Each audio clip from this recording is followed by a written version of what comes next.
राजधानी पटना में प्रेस वार्ता को संबोधित करते हुए अखिल भारतीय कांग्रेस कमेटी की प्रवक्ता सुप्रिया श्रीनेतन ने रोजगार और कृषि को लेकर नीतीश कुमार के वर्तमान सरकार की व्यवस्था पर जमकर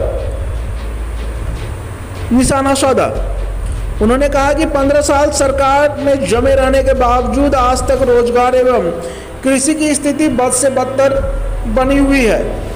स्वास्थ्य व्यवस्था को लेकर नीतीश कुमार को घेरते हुए उन्होंने कहा कि कोरोना काल में जिस तरह से प्रवासियों के साथ नाइंसाफी नीतीश सरकार ने की है, जनता आप सब जान चुकी है और इस चुनाव में जनता नीतीश सरकार को गद्दी से उखाड़ फेंकने का काम करेगी। देखिए पटना से संवाददाता रंजीत कुमार की रिपोर्ट।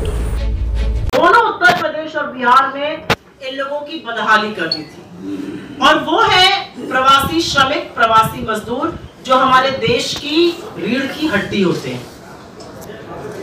बिहार में रोजगार नहीं मिला तो लोग लाचार होकर, उनके पास और कोई रास्ता नहीं था, दूर दराज के इलाकों में रोजगार ढूंढने गए। और यह भी सच है कि वो जहां जहां गए उन्होंने वहां की अर्थव्यवस्था को सुधारा, संवारा और वापस अपने घर पर, अपने परिवार पर नून तेल तरकारी का, घर खर्चे का पैसा भेजा। लेकिन जब इन लोग इज्जत के साथ अपनी आमदनी कर रहे थे, आय कमा रहे थे, तो कहीं पर बिहार की सरकार ने और मोदी जी ने मिलकर इनके साथ एक बहुत बड़ा विश्वासघात किया।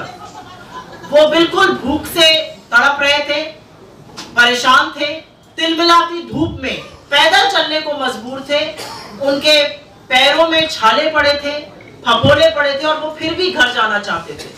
और कुछ बदमिजाज लोग पूछते थे कि ये वही क्यों नहीं रह जाते जहां पर हैं। आप सब लोग जानते हैं कि जब कोई हैवी देवी आती है, जब कोई विपत्ति आती है, जब कोई आपदा आती है, तो हर व्यक्ति अमीर हो या गरीब हो वो घर की ओर रुख करता है, वो घर की ओर जाना चाहता है। लेकिन ऐसा बिहार के हमारे श्रमिक भाइयों को अनुमति नहीं दी गई, उनको पैदल चलाया गया।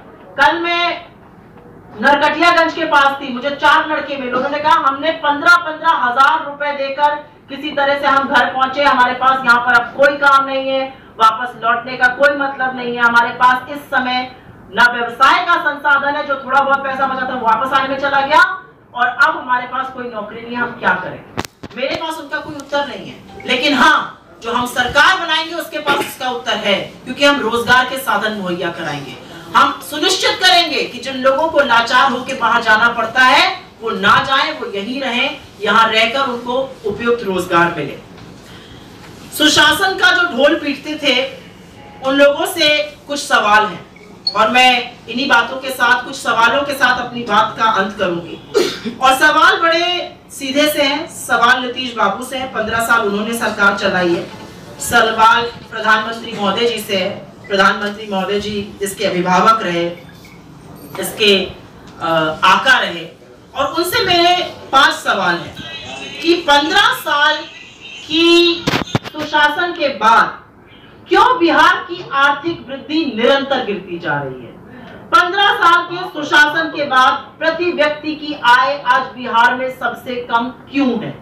15 साल के सुशासन के बाद बिहार का किसान देश भर के किसानों से कम क्यों कमाता है। 15 साल के सुशासन के बाद बिहार कर्ज के तले क्यों दबता जा रहा है। 15 साल के सुशासन के बाद मजदूर लाचार क्यों हैं। 15 साल के सुशासन के बाद आखिर बिहार में सबसे ज्यादा बेरोजगारी क्यों है और युवा क्या करेंगे। आपके पास इसकी क्या योजना है। आप 15 साल से कुछ नहीं कर पाए तो अब आपसे क्या उम्मीद करी जाए। मेरे यही 5 सवाल हैं। और क्योंकि मैं राष्ट्रकवि रामधारी सिंह दिनकर की एक बहुत बड़ी प्रशंसक हूँ, उनको बहुत पढ़ा और समझने की कोशिश करी है, उनकी कुछ पंक्तियों से जरूर एंड करूंगी। और बड़ी ही क्रांतिकारी पंक्तियां दिनकर जी लिखते हैं और उन्होंने कहा है, और जब जब मैं राहुल जी की रैली देखती हूँ या तेजस्वी जी की रैली देखती हूँ या मैं बाहर जाके लोगों से बात कर रही हूँ बिहार में, इतने क्रांतिकारी है, इतने जागरूक है, इतने सजग है अपने लोकतांत्रिक दायित्वों के लिए ये लोग, कि मुझे लगता है ये बहुत बड़ा बदलाव होने वाला है। ये इन कुशासकों को एक बहुत बड़ा सबक सिखाने वाले हैं। और उसी के लिए मैं 2 पंक्तियां जरूर दिनकर जी की बोलूंगी। सदियों की ठंडी बुझी राख सुगबुगा उठी, मिट्टी सोने का ताज पहन इठलाती है, दो रात समय के रथ का घर घर नाद सुनो, सिंहासन खाली करो कि जनता आती है। और यही होगा 10 नवंबर को। आप सबका मेरी बात सुनने के लिए बहुत बहुत धन्यवाद। आपके सवालों का स्वागत। नहीं तो बताइए। ऐसी ही खबरों के लिए करें से 24 लाइव को सब्सक्राइब, साथ ही साथ दिए गए बेल आइकन को भी दबाएं। Thank you. पनोरमा ग्रुप प्रस्तुत करता है पनोरमा स्टार प्रतियोगिता सीजन 3 टैलेंट हंट कॉन्टेस्ट 2020। आपके अंदर है यदि हुनर, डांस, संगीत और चित्रकला की, तो बनाइए अपने मोबाइल से वीडियो और भेजिए पनोरमा स्टार प्रतियोगिता सीजन 3 में और पाइए शानदार उपहार। फर्स्ट प्राइज 51,000 रुपये, साथ ही अन्य कई गिफ्ट। सेकंड प्राइज 25,000 रुपये, साथ में अन्य कई गिफ्ट। थर्ड प्राइज 11,000 रुपये, साथ में अन्य कई गिफ्ट। पनोरमा स्टार प्रतियोगिता में भाग लेने के लिए न्यूनतम आयु 8 वर्ष और अधिकतम 22 वर्ष होना चाहिए। ऑडिशन के लिए वीडियो भेजने की अंतिम तिथि है 5 नवंबर 2020। वीडियो 2 मिनट का होना चाहिए। हमारा व्हाट्सएप नंबर है 7549000057।